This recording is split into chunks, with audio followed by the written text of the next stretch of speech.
It's 3:14 in the morning and you're awake.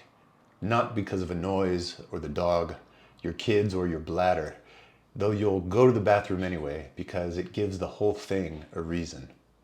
You're awake and inside of about 10 seconds, your mind has found it. The conversation you have to have on Thursday, the number you have to call, the email you didn't send yet. And now you're lying there, running it in your mind. And you actually know while you're doing it that nothing's going to get resolved at 3 a.m. But you do it anyway. By 6, you're feeling heavy, but you're up. Coffee gets you going to about 10:30 or 11. You were short with your kids in the morning over nothing. You hear your own voice doing it, and you don't like the man you hear. You know you need to train, or you're training hard the way you always have, but your body's not giving it back to you the way it used to. You might sleep 7 hours, but you wake up feeling like you slept for 4. And then at 10 at night, when you should be tired, you're suddenly fine, sharp even. That's when you finally feel like yourself, which is a problem. Because that's the time, that's the hour you should be coming down. And on paper, your life works. That's the part nobody says out loud. You built the thing. You've got the family, the business, the reputation. You're supposed to be enjoying this, but you feel flat. So here's what you've decided is going on. You've gone soft. Somewhere in there you concluded this is a discipline problem, that you've let things slide, and what you need is to grip harder. Earlier alarm, cut the caffeine or more caffeine, cut the drink, get the phone out of the bedroom, add a session, get the app, do the meditation. And when you do, you feel like an idiot lying there with someone talking in your ear, telling you to notice your breath while your mind writes Thursday's email. And every one of those worked maybe for about a week or 9 days, and then it stopped. And you added it to the pile of evidence that the problem is you. Now, I want to be careful here because I'm not about to tell you that discipline is bad. Absolutely not. Discipline built everything you have. Your drive is not a character flaw, and I'm not going to ask you to soften it. That advice is useless, and you'd be right to ignore it. The problem isn't the drive. It's that drive is the only gear you've got. Push harder. That's been the answer to every problem you've had since you were about 19 or early 20s. If you're tired, push. Behind, push. Marriage is thin, so push at work, because at least that responds. It worked for 25 years, so of course you reach for it. It's the most reliable tool you own. But you're using one gear for everything, and you've been using it long after it stopped working. And here's the thing that should stop you. That gear is not neutral. It costs something to hold on to. You've been holding it for about 15 years without ever putting it down. That's not a discipline problem. Discipline is what's causing it, because you have the capacity, the ability, the discipline to stay in that mode. Now you've got a list: sleep, energy, patience, recovery, focus, drink, sex drive, that flatness that seems to appear out of nowhere. 7, 8 things, and you've been going at them one at a time. A sleep fix, a supplement, a training block, a new method, a resolution about temper. In reality, these aren't 8 separate problems. They're part of one system.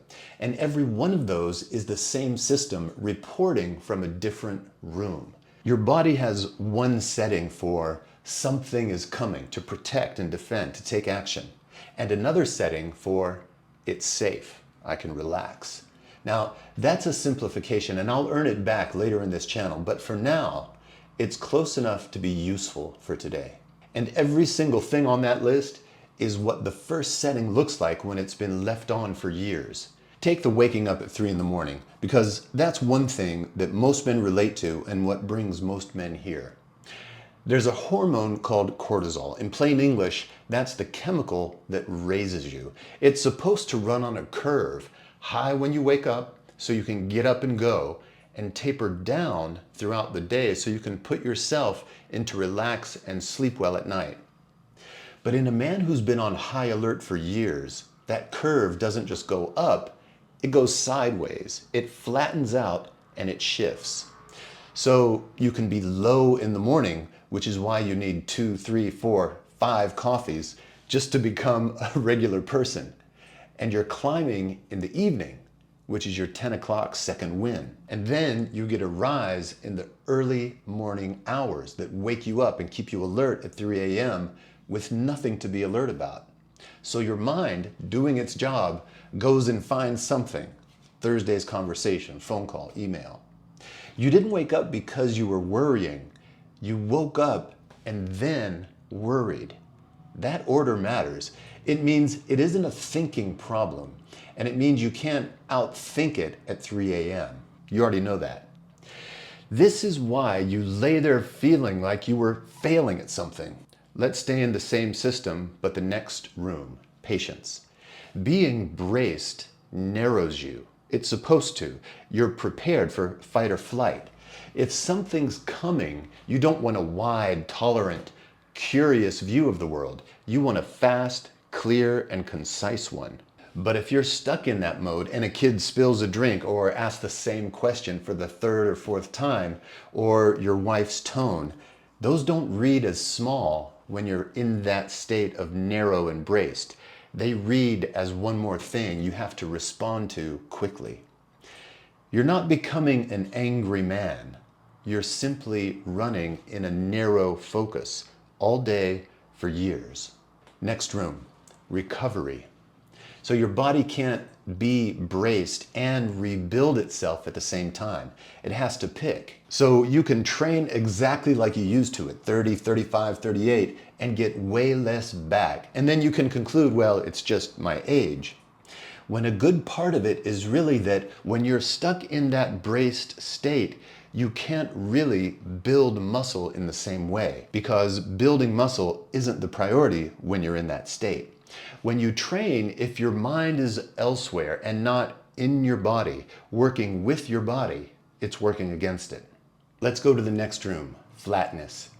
This one is often the cruelest because you earned the life you have and you can't feel it now. When you're braced for long enough in that fight or flight mode, in the protector mode, whether for family or business or yourself, the part of your system that lets you feel good gets quiet too. It flattens out.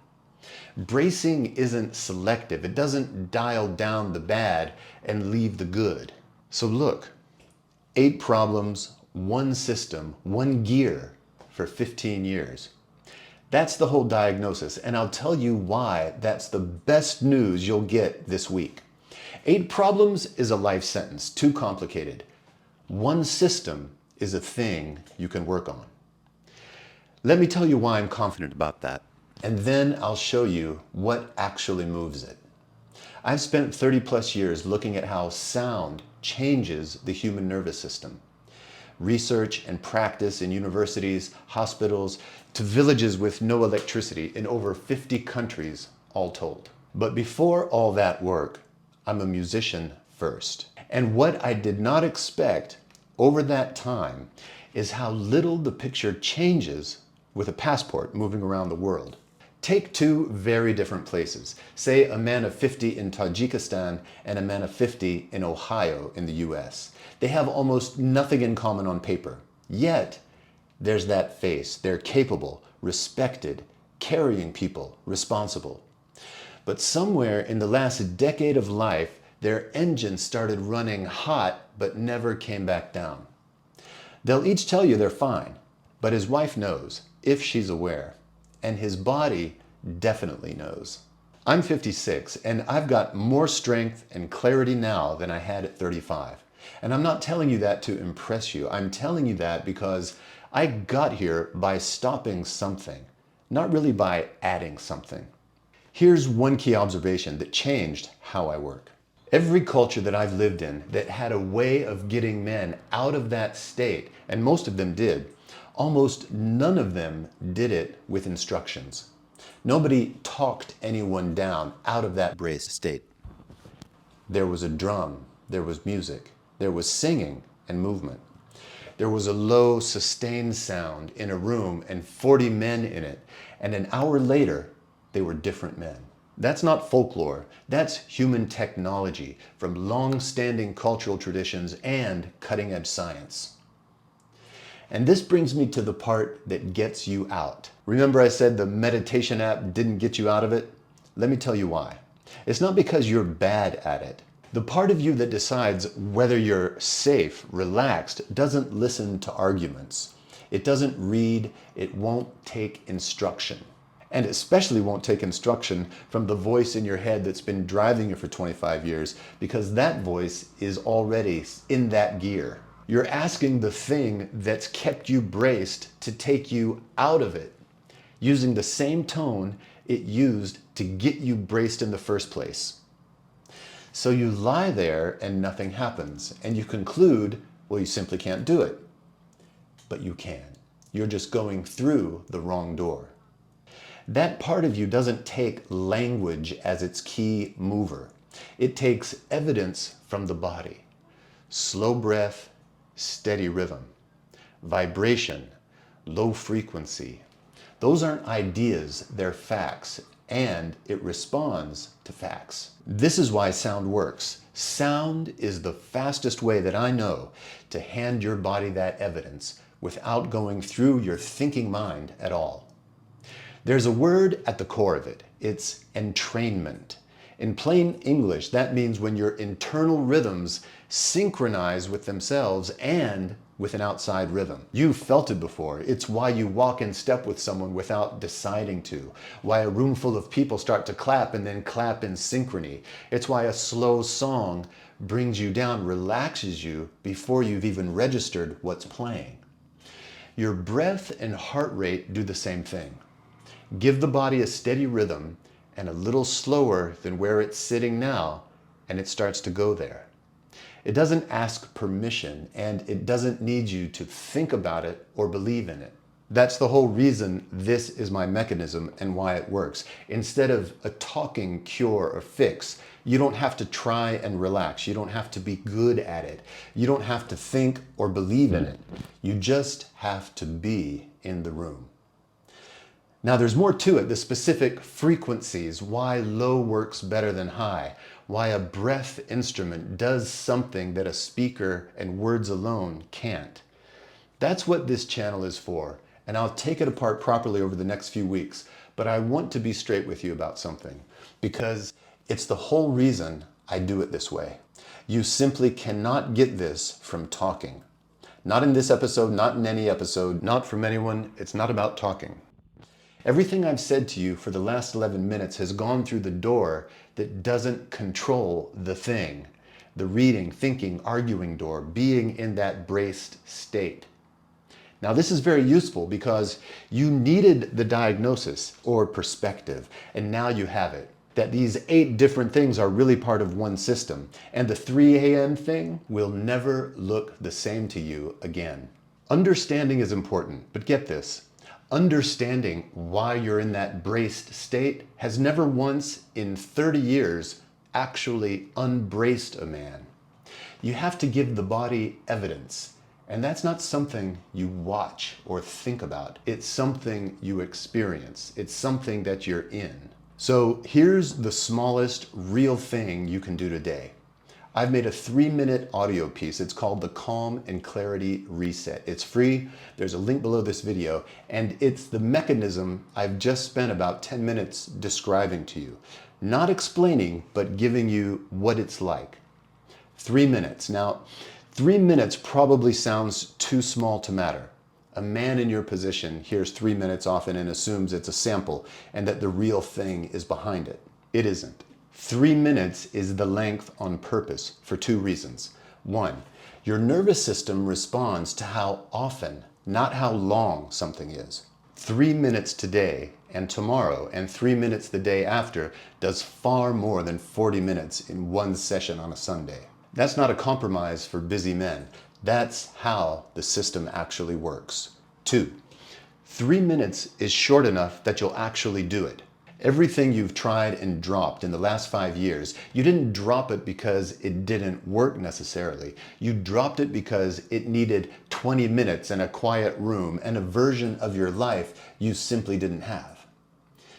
So use it where the day actually bends, at your desk before you drive home, or in your car in your driveway at home before you walk into your family and become the man they need for the next 4 hours.